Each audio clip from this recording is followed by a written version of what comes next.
Go. Go, uncle. You can Okay.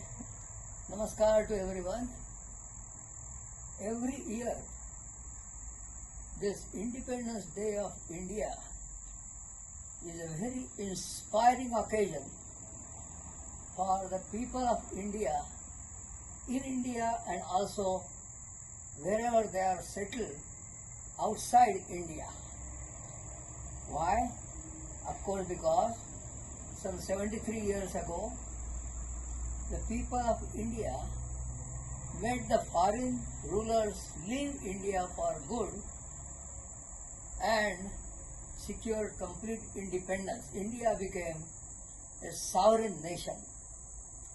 Now every year, this Independence Day is additionally special for this Joshi family because both of our families were very much involved in the independence movement of India.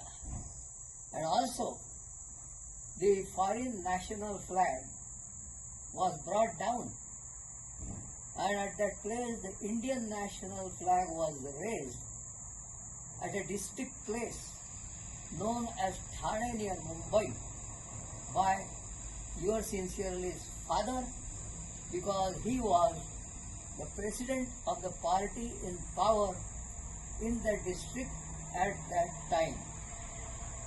Really speaking, this independence movement of India began more than 183 years ago. We are looking at the year 1857 and that is known as the War of Independence. And for this occasion, we can mention hundreds of names of martyrs and leaders who took active part in this independence movement. Such as, for example, Jhansi Ki Rani, Bajirao Peshwe, Tatya Tope, Vasudev Balwant Phadke, and in the recent history, Lokmanya Tilak, Dr. Hedgewar, Barrister Savarkar, and of course Dr. Rajendra Prasad, Nehru, Gandhi and others. One can read lot of literature, very impressive literature written by these dignitaries of India. You know, before independence, under foreign rule, there were many negative things happening in India. For want of time, I will mention just one.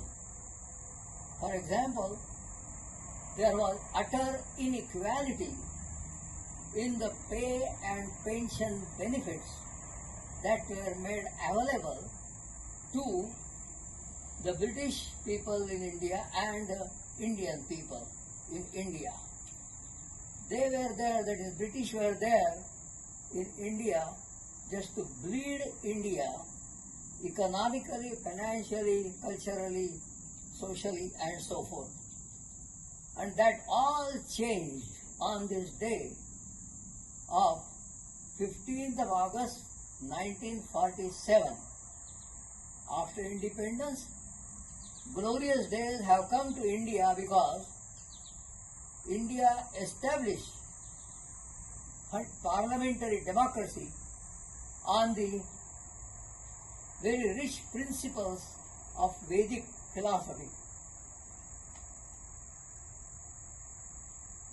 Other nations see a great potential in India and in India's democratic government.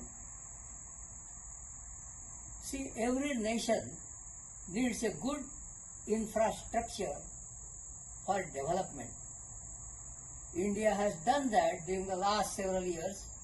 For example, there are long and wide highways, there are fast moving trains, and there are plenty of airlines taking people from one end to another end of India every day.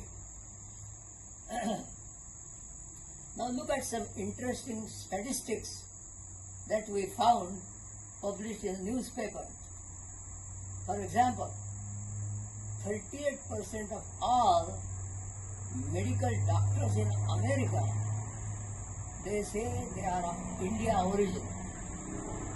37% of all medical services in America are provided by the people of India origin, and 36% of all NASA scientists are of India origin.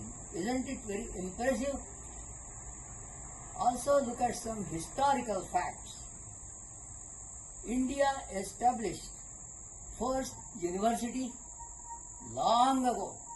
When was it? 700 BC. The medical science called as Ayurveda